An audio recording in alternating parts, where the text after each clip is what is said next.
देखिए boy sir, ये net का डिस्कनेक्ट हो रहा है बार बार, इस वजह से इस तरह हो रहा है। देखिए जो हमारे पास जो सेकंड क्वेश्चन था, मैं सेकंड क्वेश्चन से स्टार्ट कर रहा हूँ। सेकंड क्वेश्चन में पहला पार्ट था, वो था हमारे पास इंथैल्पी चेंज का पार्ट था।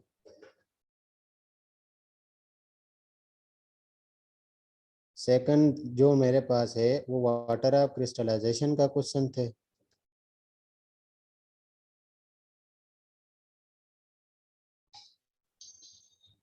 और नंबर 3 मेरे पास rate of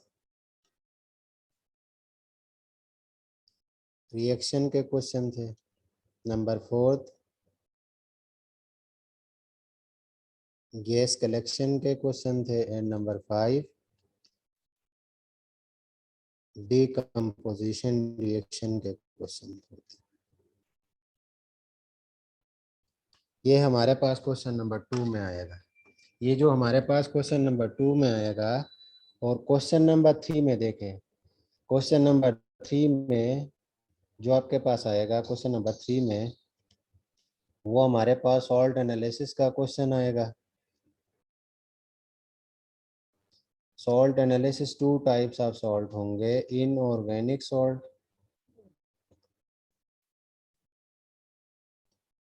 and number 2 organic salts होंगे।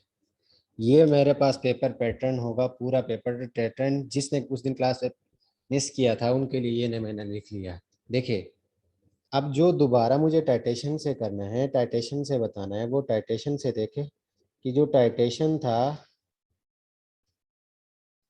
वो किसे कहते हैं। डेफिनेशन ये होगी to find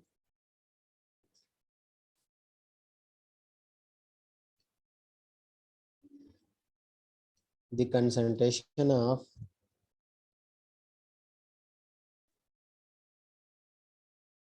unknown solution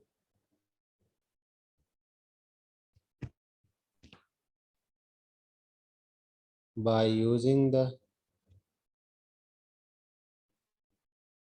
known solution are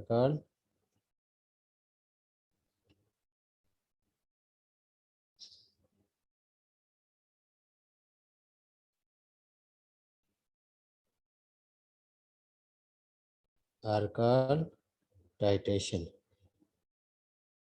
देखिए to find the concentration of unknown solution by using the known solutions called titration. For example, example क्या है मेरे पास, अगर मेरे पास एक HCl है, इसकी कंसंट्रेशन दी गई है 0.020021 मोल पर डेसीमीटर क्यूब, ये कंसंट्रेशन दी गई है। और इसका वॉल्यूम जो मुझे दिया गया है, इसका वॉल्यूम 25 cm³ दिया हुआ। अगर मुझे NOH दिया हुआ, इसकी कंसंट्रेशन गिवन ही नहीं है, जस्ट मुझे इसका वॉल्यूम दिया हुआ है 19.5 cm³ दिया हुआ। इसका मतलब क्या हो गया कि जो मेरे पास यहाँ पे, जो मेरे पास यहाँ पे है, ये मेरे पास क्या है, this one is non solution है। ये मेरे पास क्या है, नॉन सोल्यूशन है। और ये जो NOH है मेरे पास, NOH है मेरे पास, वो है अननोन सोल्यूशन है। ये मेरे पास क्या है, अननोन सोल्यूशन है। अगर हम नॉन सोल्यूशन को अननोन से टाइट्रेट करेंगे और इसकी कंसंट्रेशन फाइंड आउट करेंगे, इस मेथड को टाइट्रेशन मेथड कहा जाता है। ठीक है। अब जो टाइट्रेशन होते थे, ये जो टाइट्रेशन होते थे, ये मेरे पास टाइट्रेशन जो होंगे, there are 4 types of titration. Number 1 acid base titration.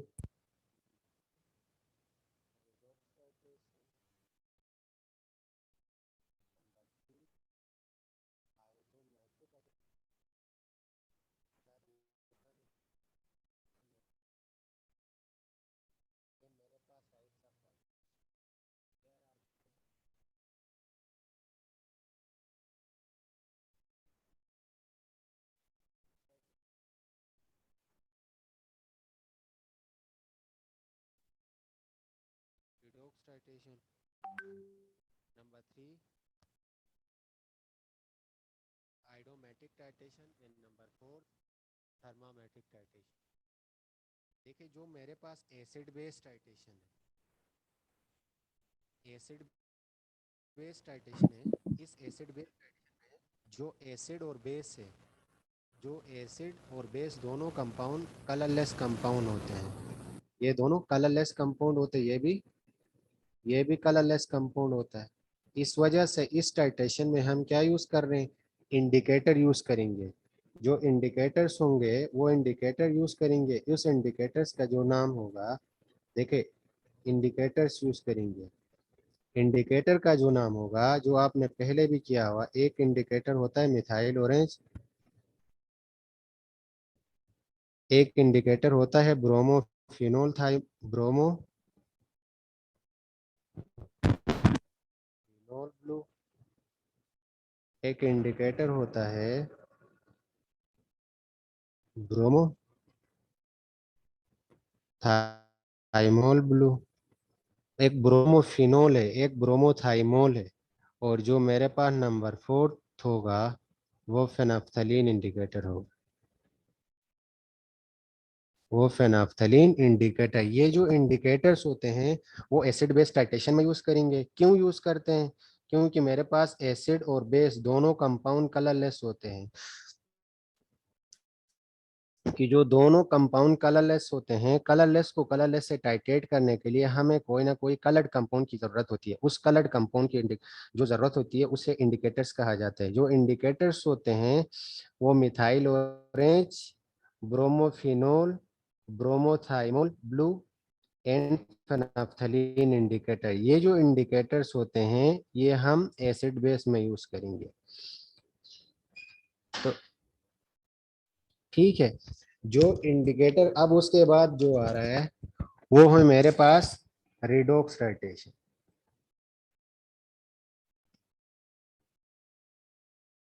अब जो रिडॉक्स टाइट्रेशन है इसमें होगा क्या, जो रिडॉक्स टाइट्रेशन होगा इसमें कलर्ड कंपाउंड यूज होगा, कलर्ड कंपाउंड यूज होगा।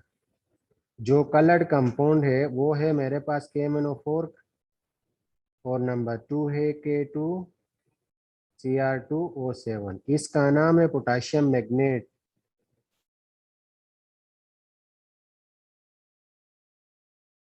और इसका नाम है पोटाशियम डाइक्रोमेट। ठीक है, पोटाशियम क्रोमेट और पोटाशियम डाइक्रोमेट, ये जो हमारे पास इंडिकेटर्स है, वो सॉरी कलर्ड कंपाउंड है, ये हम यूज करेंगे रिडॉक्स टाइट्रेशन में। क्यों, तो यहाँ पे एग्जामिनर क्वेश्चन पूछ सकता है कि यहाँ पे क्वेश्चन क्या पूछेगा कि इसमें इंडिकेटर यूज करेंगे या नहीं करेंगे। पहली बात है इंडिकेटर यूज नहीं करेंगे। जैसा KMnO4 का, जो KMnO4 का पर्पल कलर होता है, जैसा आपने ब्यूरेट में फील्ड कर लिया तो ये पर्पल कलर किस कलर में कन्वर्ट होगा, पिंक कलर में होता है। इस वक्त जो पर्पल कलर होता है KMnO4 की, इस वक्त ऑक्सीडेशन स्टेट होती है KMnO4 की, उनमें से जो KMn की ऑक्सीडेशन स्टेट होती है वो इस केस में +7 होती है, और ये +2 में कन्वर्ट हो जाता है। +7 में इसका अपना कलर पर्पल कलर होता है, और पर्पल कलर किस में हो जाता है, +2 में पिंक कलर में कन्वर्ट हो जाता है। तो इसका मतलब कोई इंडिकेटर की जरूरत नहीं होगी। तो एग्जामिनर आपसे क्वेश्चन पूछेगा वाई, मैं इसलिए जल्दी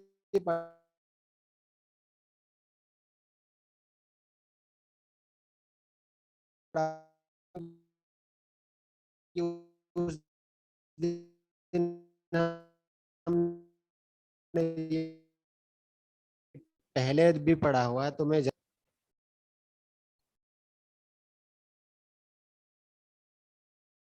यार नेट का इशू है। Use indicator in redox titration, redox titration में इंडिकेटर यूज क्यों नहीं करते हैं, देखे इसका आंसर क्या होगा, इसका आंसर ये होगा कि why we can not use indicator in redox titration, redox titration में हम इंडिकेटर यूज क्यों नहीं करते। इसका रीजन ये होगा कि इंडिकेटर इसलिए यूज नहीं कर सकते क्योंकि हमारे पास ऊपर देखे कलर्ड कंपाउंड यूज हो रहा है। तो आप यूज, आपने आंसर लिखना है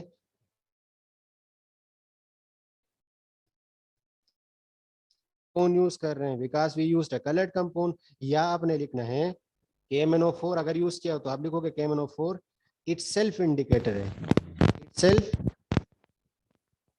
इंडिकेटर।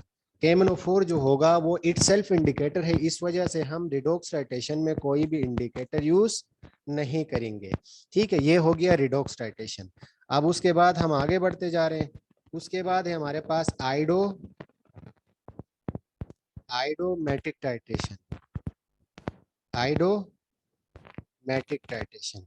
अब जो आइडोमेटिक टाइटेशन है, इस आइडोमेटिक टाइटेशन में ये होगा कि हमें आयोडीन को लिबरेट करवानी है। किसको लिबरेट करवानी है? आयोडीन को, क्योंकि आइडोमेटिक मेथड कहलाता है इनडायरेक्ट वे में आयोडीन को प्रोडक्ट में हमें चाहिए, रिएक्टेंट में नहीं, प्रोडक्ट में, मीन इनडायरेक्ट में, डायरेक्टली नहीं इनडायरेक्ट वे में हमें आयोडीन चाहिए। हाँ ठीक है ठीक है, आगे बढ़ रहा हूँ। आयोडीन के लिए हमारे पास क्या होगा कि लैब में आप ये सारा समझ जाइएगा, फिर आगे बात लैब होगी, नेक्स्ट वीक में इंशाल्लाह लैब हुई होगी डायरेक्टली। अब आओगे में हम लोग करके आ चुके हैं। अच्छा ठीक है, बस उसके बाद फिर हम आगे बढ़ते हैं। देखिए KI में हमारे पास क्या होगा, ये सर रिड्यूसिंग एजेंट के तौर पे यूज होगा। तो आयोडाइड से बस आगे बढ़ो, देखिए आयोडाइड से आयोडीन बनेगी, मतलब ये होगा कि अगर आपके पास आयोडाइड है, ये रिएक्ट कर रहा है कॉपर+2 के साथ, तो आयोडाइड आयोडीन में कन्वर्ट होगा और कॉपर+2 कॉपर+1 में रिड्यूस हो जाएगा। इसका मतलब इस आयोडाइड से हमने क्या बना लिया, आयोडीन बना लिया। इस आयोडीन को चेक करने के लिए हम इस केस में आइडोमेटिक में हम स्टार्च इंडिकेटर यूज करेंगे।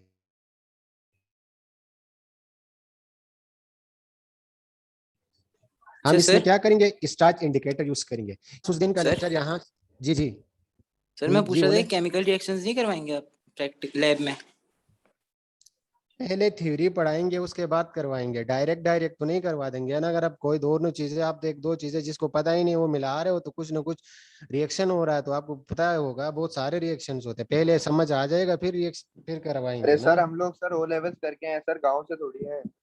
अच्छा ठीक है, देखिए वो उस दिन पता चलेगा जब लैब होगी, परफॉर्मेंस होगा, समझ आ गया नहीं आया उस। ठीक है, अभी जो करवा रहे हैं उसको करते जाओ आगे। ओके ठीक है, सर। अभी देखे देखे अब क्वेश्चन नंबर 2 में आज का जो मेन टॉपिक है वो है हमारे पास क्वेश्चन नंबर 2 के रिलेटेड है। देखे क्वेश्चन नंबर 2 आज का जो मेन टॉपिक है वो है water of crystallisation, water of crystallisation है। अब यहाँ पे ये आपने पहले नहीं किया हुआ, ये आपने गौर से समझना है, और ये प्रैक्टिकली भी परफॉर्म करेंगे और थ्योरेटिकली भी हमें वैल्यू ऑफ एक्स कैसे निकालते हैं, ये सारी चीजें अभी देखें। वाटर ऑफ क्रिस्टलाइजेशन का मेथड किसे कहते हैं, कि किस मेथड को वाटर ऑफ क्रिस्टलाइजेशन कहते हैं? देखे वाटर ऑफ क्रिस्टलाइजेशन कहते हैं जो हमारे पास, देखे एक सॉल्ट है जैसा फॉर एग्जांपल MgSO4.10H2O, इस सॉल्ट को हम क्या कहेंगे, इस सॉल्ट को, इस जो MgSO4 10H2O.10, ये कंप्लीट सॉल्ट को इसे कहेंगे हाइड्रेटेड सॉल्ट, हाइड्रेटेड सॉल्ट कहेंगे। अब जो हाइड्रेटेड सॉल्ट है, अगर इस हाइड्रेटेड सॉल्ट को आप हीट करोगे तो ये क्या बनेगा, आपके पास बनेगा सर सारा MgSO4 पानी निकल जाएगा, अनहाइड्रेटेड प्लस सॉल्ट बन जाएगा, 10H2O बन जाएगा। जो हमारे पास हाइड्रेटेड सॉल्ट है वो क्या बनेगा, जो हाइड्रेटेड सॉल्ट है वो एनहाइड्रस बनेगा, जो हाइड्रेटेड सॉल्ट है वो एनहाइड्रस सॉल्ट बनेगा। हाइड्रेटेड सॉल्ट से एनहाइड्रस बनाने के मेथड को वाटर ऑफ क्रिस्टलाइजेशन कहते हैं। अब इसमें होगा क्या, अगर आपको यहाँ पे दिया हुआ है मैग्नीशियम सल्फेट का MgSO4 का 2.12 ग्राम दिया हुआ है, मास दिया हुआ है, इस पूरे का, देखिए इस पूरे का मास दिया हुआ है, हाइड्रेटेड का मास इतना दिया हुआ है। आपसे पूछा जाएगा एनहाइड्रस का मास कितना होगा, आपसे क्या पूछा सर जाएगा? बहुत आसान, जी बहुत आसान है सर। हाँ, कैसे निकालोगे? सर ये इसका सर टोटल बैलेंस निकालेंगे ना। यार एक इस मिनट तरह मूसा चुप कर जाओ यार।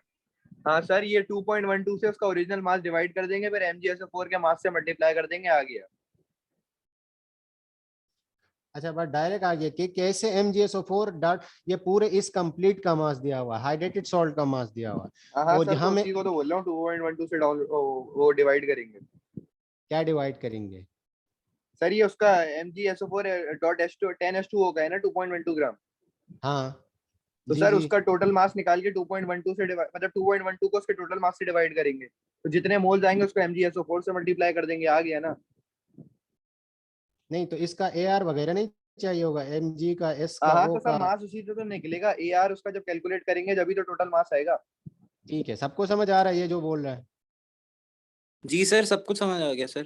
ठीक है, तो अब उसके बाद से अगर ये वाला पार्ट समझ आ गया तो चले फिर हम आगे बढ़ते हैं, सेकंड पार्ट कर लेते हैं।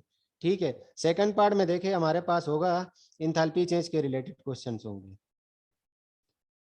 इंथैल्पी चेंज के रिलेटेड क्वेश्चन होंगे। अब आपने ये डिफाइन करना है कि इंथैल्पी चेंज, इंथैल्पी किसे कहते हैं? इंथैल्पी चेंज को सेकंड जो नाम देते हैं वो हीट एनर्जी भी बोलते हैं। कैसे डिफाइन करोगे? जी बोले।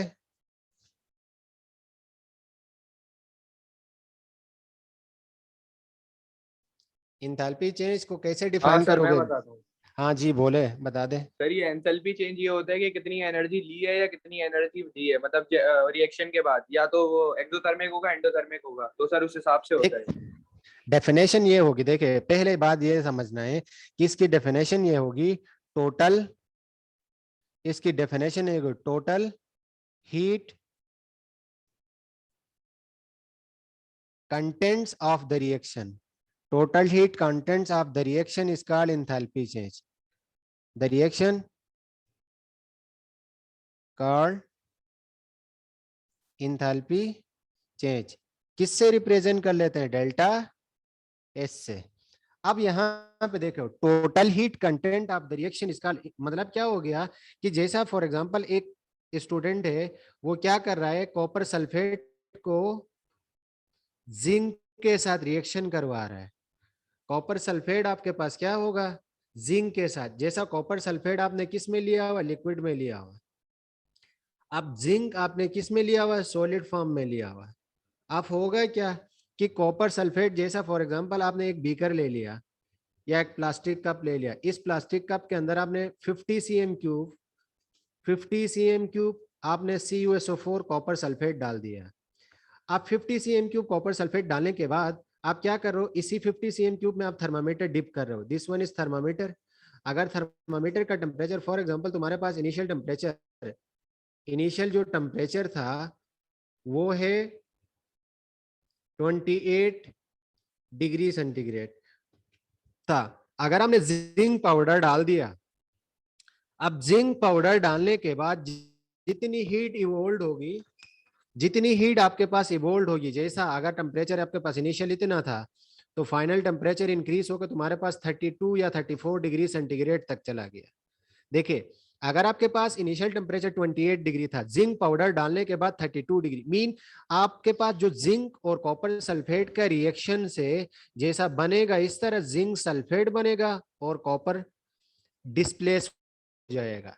क्योंकि zinc more reactive as compare to copper. ये तो बात की बात है कि यहाँ पे हमें समझना ये है, प्रैक्टिकली हमें ये समझना है कि हमारे पास पहले इनिशियल टेम्परेचर 28 डिग्री सेंटीग्रेड था, बाद में मेरे पास फाइनल टेम्परेचर 32 डिग्री सेंटीग्रेड।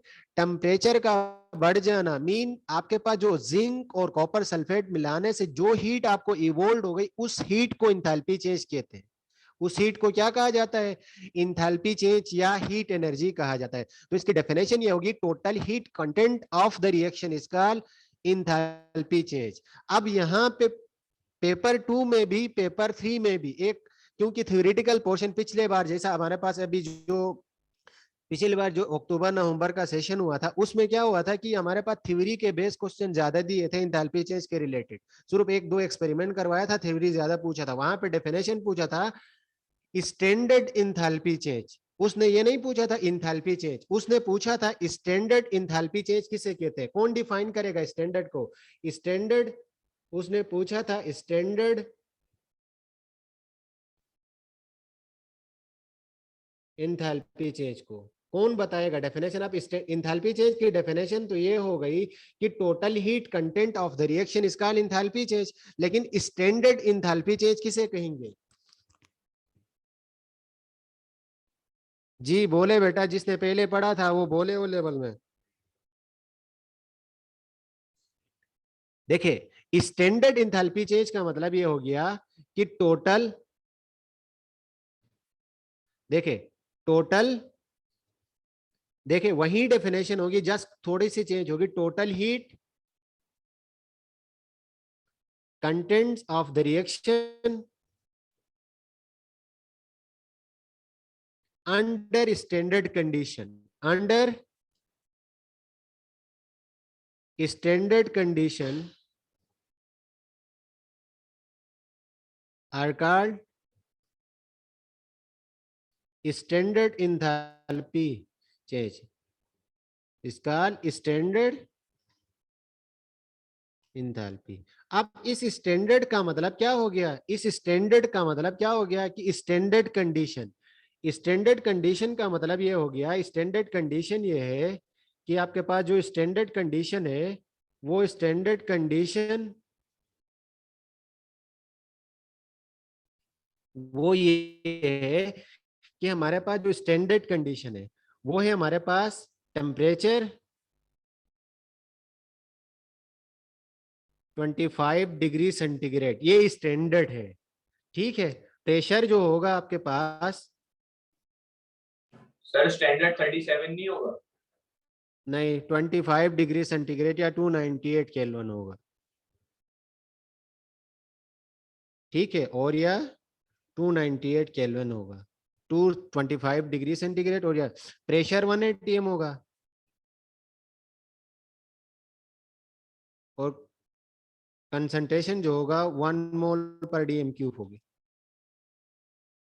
ये स्टैंडर्ड कंडीशन होगी। स्टैंडर्ड इंथैल्पी चेंज हमारे पास क्या होगी कि पहले डेफिनेशन देखे, टोटल हीट कंटेंट, देखे ये P2 में भी काम आएगा आपको यहाँ पे, कि total heat contents of the reaction under standard condition are called standard enthalpy change. अब जो इंथैल्पी चेंज है, ले देखे स्टैंडर्ड इंथैल्पी चेंज के इसके मेथड्स कितने हैं, कितने मेथड से हम स्टैंडर्ड इंथैल्पी चेंज को फाइंड आउट कर सकते हैं, कौन बताएगा? देखे there are 3 methods to find standard enthalpy change. Number 1 Born energies के जरिए,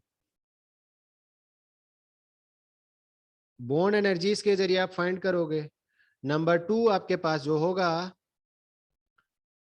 वो कैलोरी मैट्रिक मेथड के जरिए होगा, कैलोरी मैट्रिक मेथड के जरिए। एंड नंबर 3 हेसिस लॉ के जरिए। ये 3 मेथड से, there are 3 methods to find enthalpy change. ये 3 मेथड से, बोर्न एनर्जी मेथड होगा, कैलोरी मैट्रिक मेथड होगा और हेसिस लॉ मेथड होगा। ये 3 मेथड से जो आप इंथैल्पी चेंज को फाइंड आउट कर सकते हैं। देखिए अब इनमें से जो लैब में हमने करना है, वो लैब में हमारे पास कौन सा मेथड होगा जो हम लैब में करेंगे? ये जो 2 मेथड है, ये बोर्न एनर्जी और हेसिस लॉ वाला मेथड, ये P2 में आप काम करोगे। जो कैलोरी मैट्रिक मेथड होगा, दिस मेथड, ये मेथड आप लैब में काम करोगे। लेबोरेटरी मेथड में हमारे पास होता है कैलोरी मैट्रिक मेथड। ठीक है, लेबोरेटरी मेथड आपके पास जो होगा वो कैलोरी मैट्रिक मेथड होगा। कैलोरी मैट्रिक मेथड के जरिए हम इंथैल्पी चेंज को फाइंड करेंगे। देखे इंथैल्पी चेंज को फाइंड करने का टेक्निक, देखे दोबारा बता रहा हूँ, ये दोबारा से देखे। इंथैल्पी चेंज आज का जो टॉपिक था वो इंथैल्पी चेंज और वाटर ऑफ क्रिस्टलाइजेशन है। वाटर ऑफ क्रिस्टलाइजेशन को तो सबको समझ आ रहा है कि हाइड्रेटेड से एनहाइड्रेस बनाने वाले मेथड को वाटर ऑफ क्रिस्टलाइजेशन कहते हैं। नाउ इंथैल्पी चेंज किसे कहते हैं? इंथैल्पी चेंज की डेफिनेशन ये होगी, total heat content of the reaction is called enthalpy, it is represented by delta H. अब इंथैल्पी चेंज जो होती है वो उसे हीट एनर्जी भी कहा जाता है।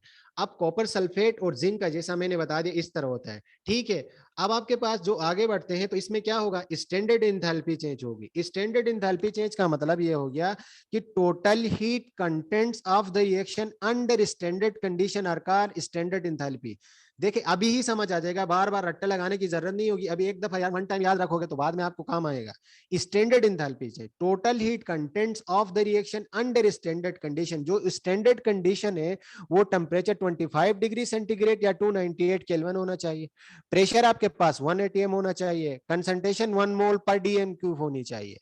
जो इंथैल्पी चेंज को फाइंड आउट करने का मेथड जो होगा वो बोर्न एनर्जी मेथड होते हैं, कैलोरीमेट्रिक मेथड होता है और Hess's law. Born energy method O level में आपने थोड़ा बहुत डिस्कस किया हुआ है, अब बाकी ये दोनों मेथड आप एस लेवल में पढ़ोगे, कैलोरीमेट्रिक मेथड एंड हेसिस लॉ। इनमें से एक मेथड हमने लैब में करना है, वो है कैलोरीमेट्रिक मेथड होता है। अब कैलोरीमेट्रिक मेथड क्या होता है इसको आज डिस्कस करेंगे। देखिए कैलोरीमेट्रिक जो मेथड होता है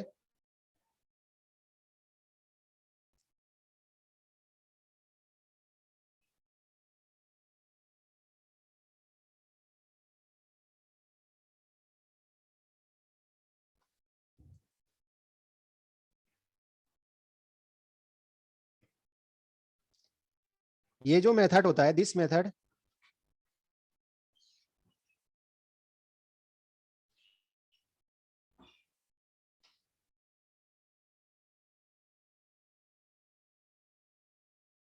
इंथैल्पी चेंज और या हीट एनर्जी, हीट एनर्जी या एंथैल्पी चेंज को फाइंड आउट करने वाले मेथड को कैलोरीमेट्रिक मेथड कहते हैं। अब ये होता क्या है, किस तरह का होता है वो दिखा देखे होता है क्या है। देखे ये होगा किस तरह, जो आपने खुद करना है। सबसे पहले आप क्या करेंगे, एक बीकर लेना होता है, इसमें ये बीकर है 250 cm क्यूब बीकर। इस बीकर में आपने करना क्या है, एक इस तरह इस बीकर में प्लास्टिक कप फिट करनी है, प्लास्टिक कप। ये प्लास्टिक कप जो होती है वो पॉलीस्टाइरीन की होती है, पॉलीस्टाइरीन कप कहा जाता है। जिस तरह चाय पीने के लिए जो हमारे पास डिस्पोजेबल ग्लास होता है उसे पॉलीस्टाइरीन कप कहते हैं, जिससे हीट लॉस नहीं होती। प्लास्टिक कप यूज करेंगे जिसे पॉलीस्टाइरीन कप कहा जाता है। इसका एग्जांपल आपको बता दिया है, जो हम चाय पीने के लिए जो यूज करते हैं वही पॉलीस्टाइरीन कप होती है।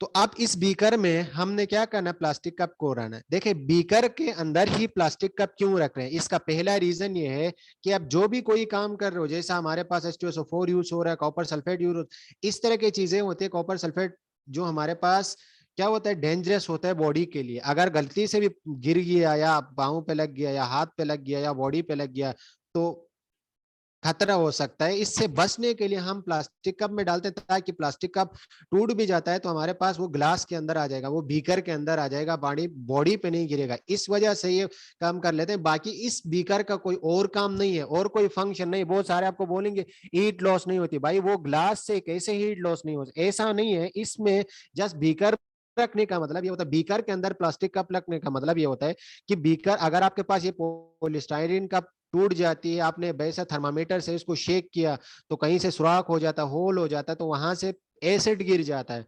वो एसिड फिर बीकर में गिरेगा, बॉडी पे नहीं गिरे। इससे सेफ रखने के लिए हम ये 250 cm क्यूब बीकर में रखते हैं। इसमें रखा, जैसा एक एग्जांपल पहले भी बताया है, अगर वहीं देखे, अगर हमने क्या करना है, अब कॉपर सल्फेट, देखिए पहले अब इस मेथड का काम क्या है, देखिए क्यों कर रहे हैं ये मेथड। पहला बात ये पता होना चाहिए कि इस मेथड के जरिए हम आइडेंटिफाई कर रहे हैं कि ये रिएक्शन एक्सोथर्मिक है या रिएक्शन एंडोथर्मिक है। हमें बेसिकली ये बात आइडेंटिफाई करनी है कि रिएक्शन एक्सोथर्मिक रिएक्शन होगा या एंडोथर्मिक रिएक्शन होगा। इसके लिए हम ये वाला मेथड कर रहे हैं। समझ आ गया।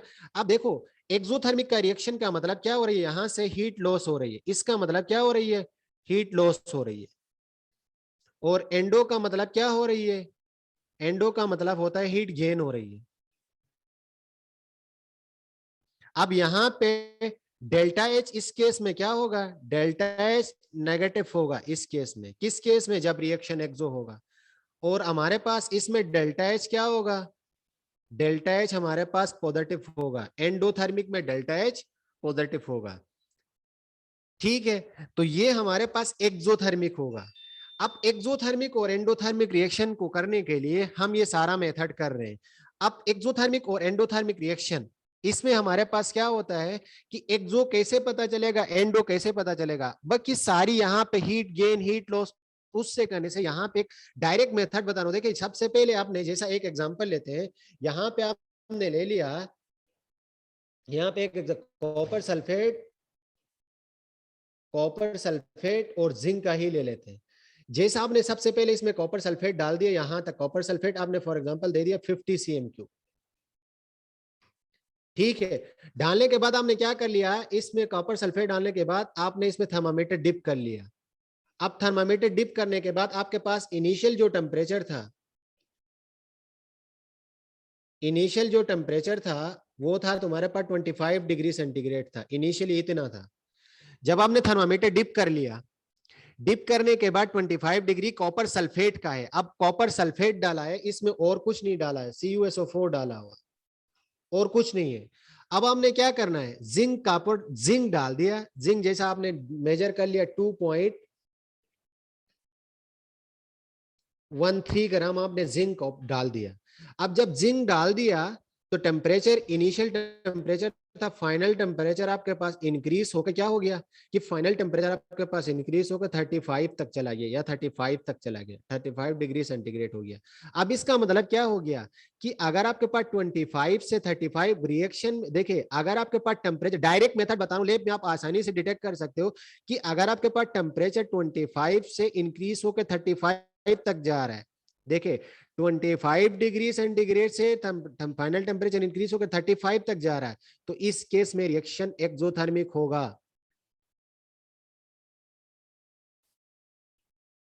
ठीक है, देखिए दोबारा रिपीट कर रहा हूं, अगर आपके पास इनिशियल टेम्परेचर 25 डिग्री सेंटीग्रेड था, आपने जिंक पाउडर डाल दिया, इसी कॉपर सल्फेट में थर्मामीटर शेक कर लिया, तो थर्मामीटर का टेम्परेचर इंक्रीज होकर 35 तक चला गया, तो इस केस में टेम्परेचर का बढ़ जाना रिएक्शन एक्सोथर्मिक कहलाता है।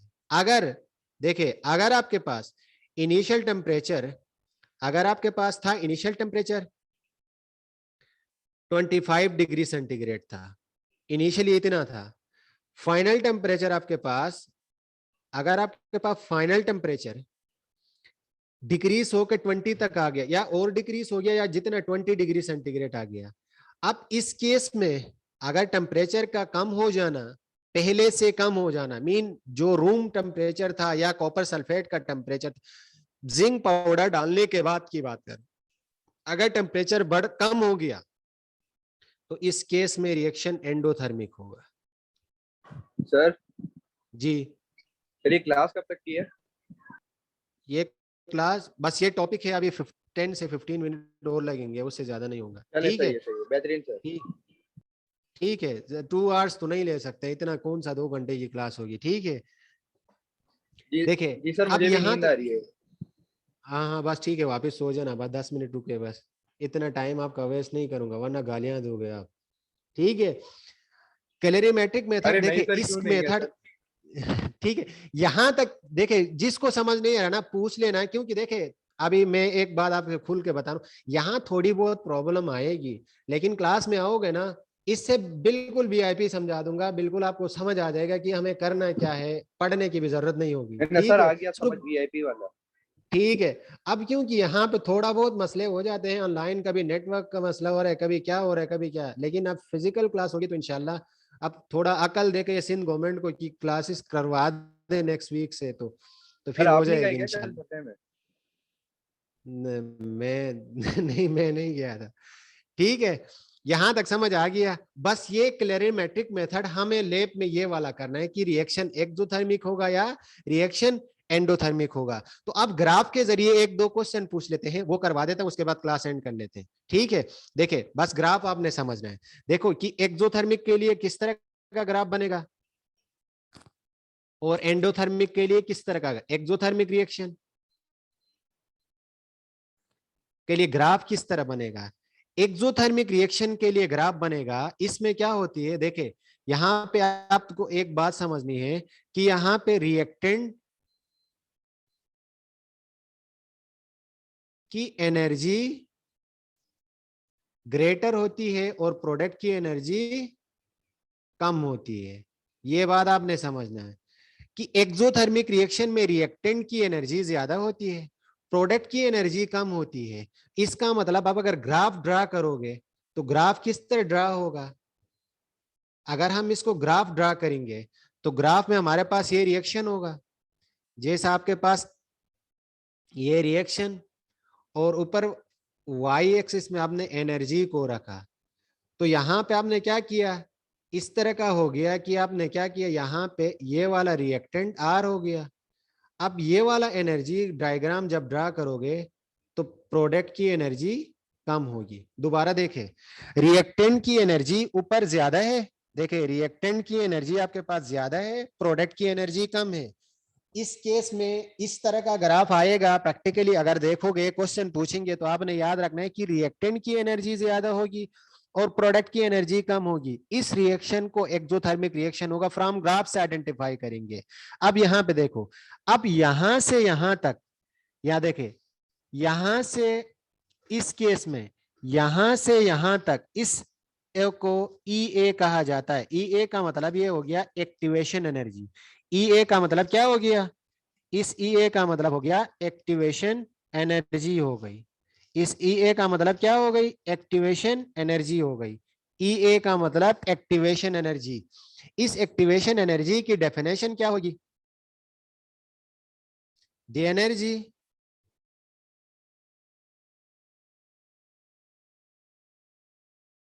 required to start a chemical reaction.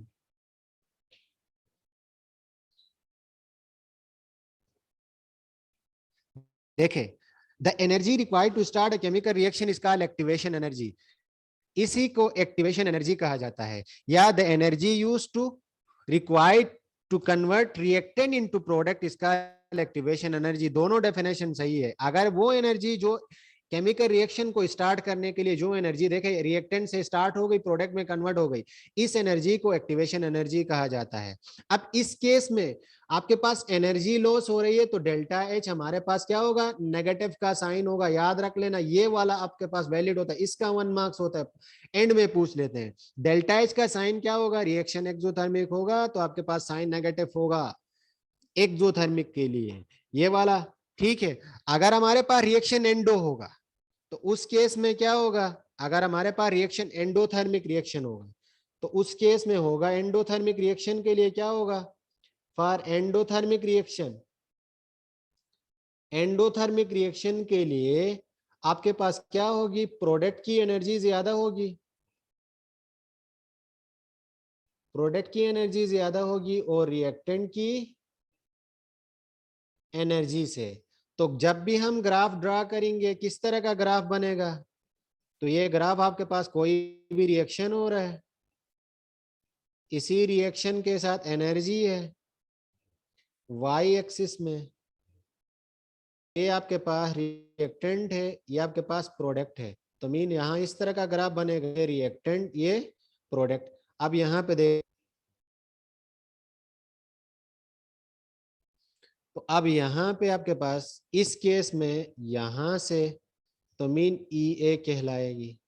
तो यहाँ पे प्रोडक्ट की एनर्जी देखे, इसकी एनर्जी ज्यादा है, इसकी एनर्जी कम है, इसकी एनर्जी रिएक्टेंट की एनर्जी कम है, प्रोडक्ट की एनर्जी देखे यहाँ तक है और इसकी एनर्जी यहाँ तक है और इसकी एनर्जी यहाँ तक है। इसका मतलब इस केस में हमारे पास डेल्टा एच जो होगा वो हमारे पास होगा पॉजिटिव का होगा। जब डेल्टा एच पॉजिटिव होगा तो एरो हेड ऊपर की तरफ होगा, जब डेल्टा एच नेगेटिव होगा तो एरो हेड नीचे की तरफ होगा। ये आपने ये भी याद रखना है। तो ये था हमारे पास एंथैल्पी चेंज का क्वेश्चंस थे जो हमें डिस्कस करनी थी। ठीक है, ये था आज का टॉपिक। अगर किसी ने कुछ पूछना है तो आप पूछ सकते हैं यहाँ से। सर, जी, अगर केमिकल रिएक्शन में टेम्परेचर इंक्रीज हो रहा है तो इसका मतलब एंडोथर्मिक रिएक्शन होगा या एक्सोथर्मिक? एक्सोथर्मिक होगा, टेम्परेचर का बढ़ जाना एक्सोथर्मिक, थर्मामीटर के जरिए जब चेक करेंगे। Okay sir. ठीक है, बस ये आपने सिर्फ यहाँ ये देखना है कि रिएक्शन आप थर्मामीटर के जरिए बताओगे, कोई थ्योरी लॉजिक नहीं लगानी है। प्रैक्टिकली परफॉर्म करोगे तो प्रैक्टिकल में अगर आपके पास एंथैल्पी चेंज के क्वेश्चन आएंगे तो कोई भी दो प्रोडक्ट देंगे, जैसा कॉपर सल्फेट और जिंक का दे दिया, या आपको दे लें H2SO4 और सोडियम हाइड्रोक्साइड का दे रहे, दो लिक्विड का भी दे सकता है, एक लिक्विड एक सॉलिड का भी दे सकता है। तो वहां पे जस्ट हमें थर्मामीटर के जरिए ही बताना है कि ये रिएक्शन एक्सो होगा या रिएक्शन एंडो होगा। तो वहां पे एक्सो होगा और एंडो होगा तो बाद में जो कैलकुलेशन में क्वेश्चन पूछेगा ग्राफिकल के जरिए पूछ सकता है, या आपके पास बोलेगा हीट एनर्जी निकालो, फिर वो प्रैक्टिकली जब परफॉर्म करेंगे तो फिर वही फार्मूला MC डेल्टा T के जरिए किलो जूल में एनर्जी निकाल देना, वो फिर परफॉर्मेंस के बाद होता है। बाकी थ्योरेटिकल पोर्शन इसका इतना है कि इतना थ्योरी के जरिए हम फिर उसके बाद परफॉर्मेंस करते हैं। ठीक, और एनी क्वेश्चन? नहीं सर, कोई क्वेश्चन नहीं है, बहुत बेहतरीन समझाया। अच्छा जी सर बहुत अच्छा समझाया सर आपने। चले, सही है फिर, थैंक यू वेरी मच, अल्लाह हाफिज। अल्लाह हाफिज सर, अल्लाह हाफिज। अल्लाह हाफ़िज़ सर। अल्लाह हाफिज़ सर।